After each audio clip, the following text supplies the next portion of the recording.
భక్తులందరికీ విజ్ఞప్తి, ఇక్కడ చూడండి, అక్కడ తాండవ నది ప్రవహించే తీరు చూస్తే మీకు ఒకటి అర్థమవుతుంది. చూడండి, స్వామీజీ గారి ఆశ్రమం దగ్గర నుంచి ఒక కరవ తిరుగుతుంది, ఆశ్రమం తర్వాత ఇంకొక కరవ తిరుగుతుంది. ప్రతి కరవ దగ్గర కూడా నది ప్రవాహంలో కొంచెం మార్పులు ఉంటాయి. ఎందుకంటే కరవ తిరిగేటప్పుడు కంపల్సరీగా సుడిగుండాలు ఏర్పడతాయి.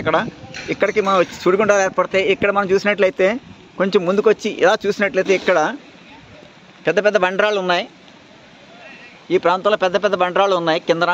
ఇప్పుడు మనకి ఫ్లడ్ వస్తుంది, వరద ఉంది కాబట్టి మీరు కనిపించవు. ఈ నదీ ప్రవాహం, నదిలో చిన్న రాయి అడుగున ఉన్నా కూడా అక్కడ సుడి తిరిగి పెద్ద పెద్ద గుంటలు ఏర్పడతాయి. ఆ గుంటలు ఏర్పడి ఎన్నో ప్రమాదాలు జరిగాయి. గతంలో ఎంతోమంది చనిపోయారు. దయచేసి భక్తులందరికీ విన్నపం, దయచేసి ఎవరో కూడా తగిన జాగ్రత్తలు తీసుకోండి. ఈ మందా తుఫాన్ ఎఫెక్ట్ మాత్రం గట్టిగా ఉందని మన ప్రభుత్వం హెచ్చరించారు కూడా. దయచేసి అందరూ కూడా ఈ నదిలో దిక్కకుండా ఉండండి.